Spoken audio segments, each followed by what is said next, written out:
Bonjour à tous et bienvenue dans une nouvelle vidéo qui traite des figurines qui manquent à Horus Heresy et qui auraient tout leur intérêt à se retrouver dans ce jeu. Donc des choses, pour la plupart c'est des choses qui existent dans le lore, qui peuvent même exister sous certaines formes et qui ne sont pas sorties lors de la sortie de la nouvelle version d'Horus Heresy l'année dernière. Et qui sont dommages parce elles avaient tout leur intérêt ou qui ne sont pas sorties en partie suffisamment pour qu'on puisse trouver que ça manque. Donc, on va commencer par parler des choses les plus évidentes, je pense, les choses, de mon avis, qui seront partagées par le plus de monde. Et plus on avancera dans la vidéo, plus vous vous retrouverez face à des choses auxquelles vous n'auriez pas forcément pensé. Donc installez-vous bien, profitez. Et on va commencer.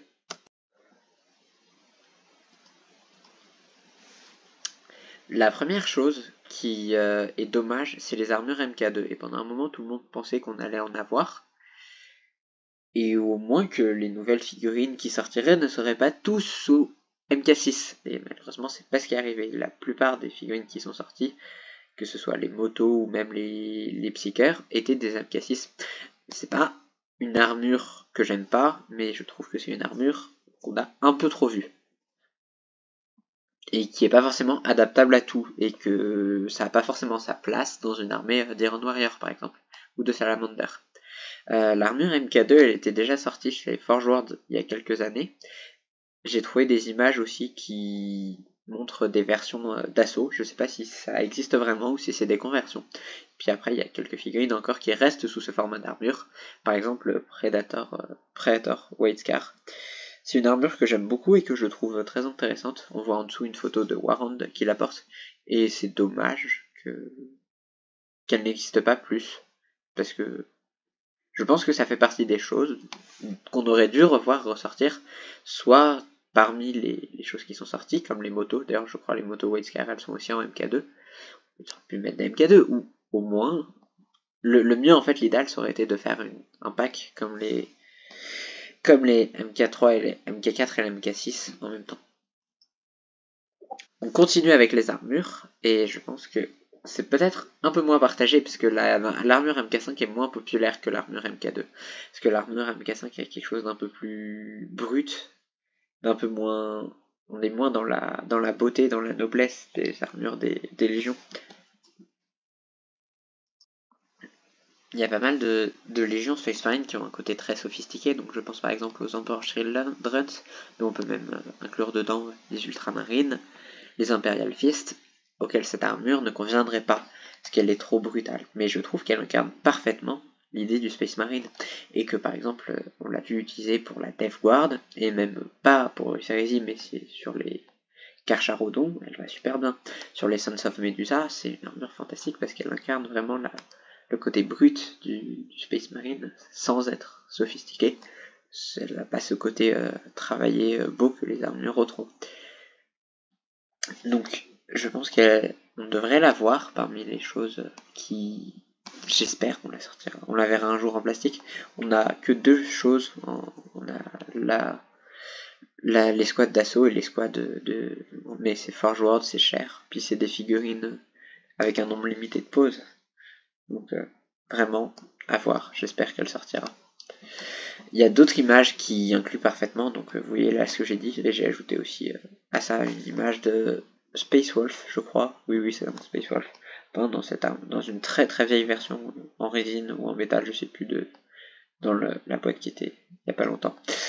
Petite parenthèse sur quelque chose d'extrêmement important, mais sur quelque chose dont je ne vais pas forcément m'étendre énormément, il y a des personnages nommés qu'on ne voit pas et qu'on devrait voir. Je pense que c'est quelque chose qui va arriver parce qu'on a toujours de nouveaux personnages nommés, mais je veux juste rappeler rapidement, mais c'est quelque chose d'important et c'est quelque chose d'essentiel. Il faudrait qu'on ait plus de personnages nommés. J'ai inclus ici Bulvi et Nasir Amit, qui, je pense, sont parmi les personnages à mieux correspondre, ce qu'on devrait le plus voir, parce que c'est deux personnages que j'aime beaucoup. Et ce serait bien aussi qu'on voit des choses spéciales, par exemple des personnages accompagnés de d'autres, comme il y avait avec le chapelain Black Templar. Plutôt que tout le temps des personnages tout seuls, ça rajouterait un peu d'intérêt, par exemple. Il pourrait être accompagné de Fenricien, Poulvi ou... Bon, juste des propositions comme ça. Ensuite, un peu plus pointu, je pense que les dernières choses qui sont sorties, il y a une toute nouvelle idée autour des Légions Space Marine, avec la sortie de... Ils ont voulu essayer de sortir plein de trucs pour les... Enfin, plein de trucs. Non, ils ont voulu essayer de sortir des trucs pour les MK6 pour qu'ils soient adaptables aux Légions. Sauf qu'ils ont sorti des têtes et des épaulières. Et c'est pas suffisant. On manque de choses. À la base, en fait, une figurine ne devrait même pas être adaptable à toutes les légions, parce que les légions c'était quelque chose de tellement spécifique, tellement particulier, qu'elles étaient très très marquées. Et j'ai l'impression, c'est la même chose à 40 000 avec les chapitres où tout devient primaris, que ça se perd un peu et qu'on a tendance à uniformiser. Il ne faut pas uniformiser. Et j'ai inclus là les Iron Hunts, donc c'est une escouade Iron Hunts, c'est pas une troupe spéciale, c'est juste des MK3 Iron Hunts, c'est juste ça. Ils ont pas de changement par rapport à des MK3 basiques, à part la figurine. Et ça devrait ressembler à ça, ça devrait pas ressembler à des trucs peints en noir avec une petite touche verte si on veut le métal, et éventuellement le casque et l'épaulière. C'est pas suffisant. Donc faut rappeler que une légion, on devrait avoir plus de possibilités d'amélioration. Les vieux kits Space Wolf, chaque pièce de l'armure a un composant qui rappelle l'armée Space Wolf. Et ça devrait être pareil. Ce serait bien aussi qu'on ait des auxiliaires. J'ai volé une image d'un type sur Insta qui fait des Photoshop d'idées de conversion. Vous pouvez aller voir son compte, il fait pas mal de trucs bien. Son nom est en haut, j'ai laissé. Faudrait qu'on puisse voir des troupes, par exemple des Fenriciens, ce serait trop bien d'avoir une boîte avec des Fenriciens, pour aller jouer avec les Space Wolves. Parce que ça représenterait l'image du monde et pas que des Space Marines peints dans la couleur de leur légion. Et voilà, je pense que c'est important. On pourra essayer d'avoir aussi des serres, Donc on va passer à la partie suivante, qui peut-être va être encore un peu plus pointue, mais j'espère que vous serez à peu près d'accord avec moi ou que ça pourra vous intéresser. Il y a des factions Space Marine qui sont oubliées, qu'on voit pas, qui existent dans le lore, qui sont très intéressantes, et pourtant elles sont mises de côté, on les joue pas, on s'intéresse pas à eux, elles sont pas tellement peintes, à part quelques fois par des types qui font de la peinture sur Insta et qui font des trucs très spécifiques. Je pense que vous êtes pas forcément beaucoup à avoir reconnu la figurine tout à gauche, et je pense que vous pouvez être un peu fier si vous l'avez reconnu parce que c'est assez pointu dans l'univers de Warhammer, mais c'est un Black Shield. Alors jusqu'à récemment, je savais pas trop ce que c'était, et c'est des Space Marines qui sortent, en quelque sorte, souvent, par exemple pour les Black Shield qu'on peut considérer comme plutôt loyalistes, c'est ceux qui ont pu être blessés ou avoir eu leur légion détruite lors 10-3 et 105, mais qui vont pas tout de suite retourner sous le giron impérial. Il y a pas mal de membres des légions brisées qui ont décidé d'aller combattre de leur côté et de pas chercher à retrouver le giron impérial. Ils vont souvent masquer leur légion, ou alors pour les membres de légions traîtres se former dans de nouvelles bandes, tout en continuant à arborer leurs couleurs. Mais on les appelle Black Shield parce qu'il y en a pas mal qui perdent leur bouclier, qui perdent leur insigne, qui renoncent à leur insigne. Et je pense que c'est une faction très intéressante et qu'on devrait avoir des figurines ou plus de possibilités pour les jouer. Bon, après ça, je pense que vous reconnaîtrez, c'est une figurine très connue, c'est Nathaniel Garraud. Et le Psyker, c'est un ancien ultramarine, je sais plus son nom, mais bref. C'est bien, je sais plus.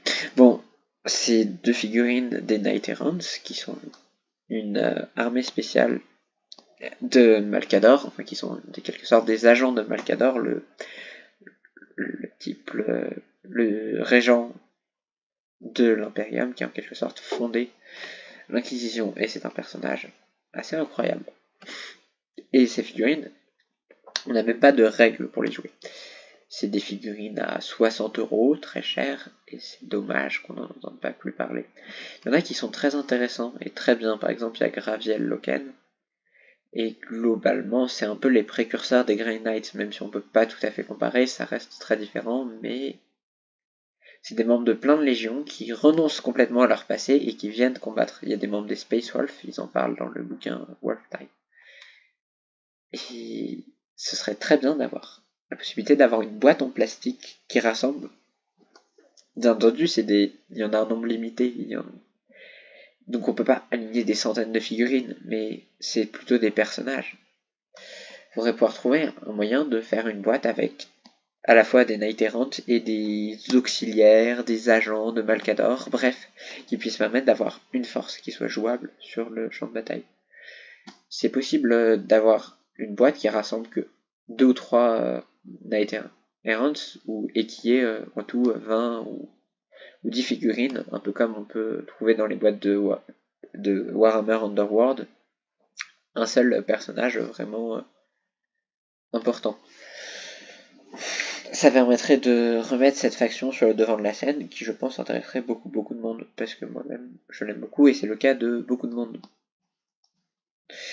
Le dernier sujet, c'est encore plus pointu, et peut-être qu'il y en a beaucoup qui ne considéreront pas ça comme une priorité, mais je pense qu'il n'y a pas assez d'armure Terminator dans Warhammer 40 000, et qu'il y aurait un intérêt à en voir 2 nouvelles.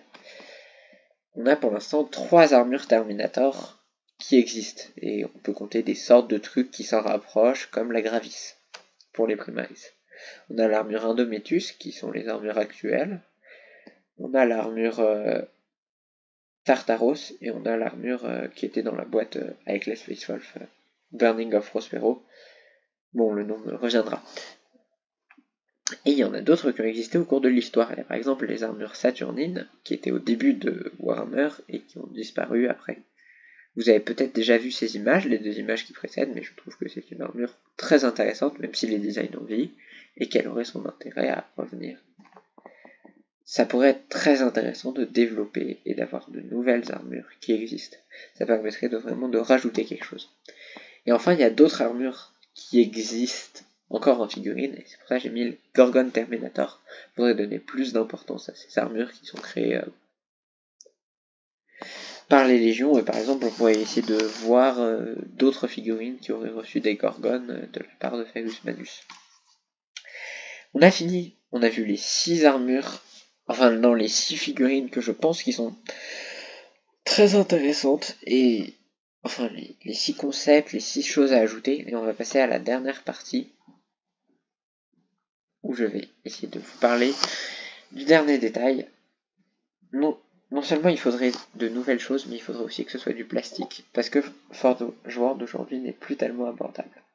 Déjà c'est compliqué, c'est plus dur à monter, c'est plus cher, il y a beaucoup de trucs qui deviennent beaucoup trop chers.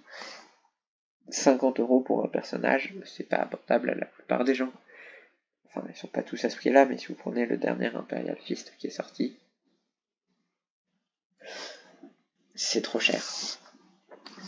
Il faudrait vraiment que Warhammer Games Workshop revienne sur les dernières augmentations de prix s'il veut sauver son hobby, et je pense que Horus Heresy pourrait beaucoup plus se développer s'il n'y avait pas le frein des prix Forge World qui sont beaucoup trop chers.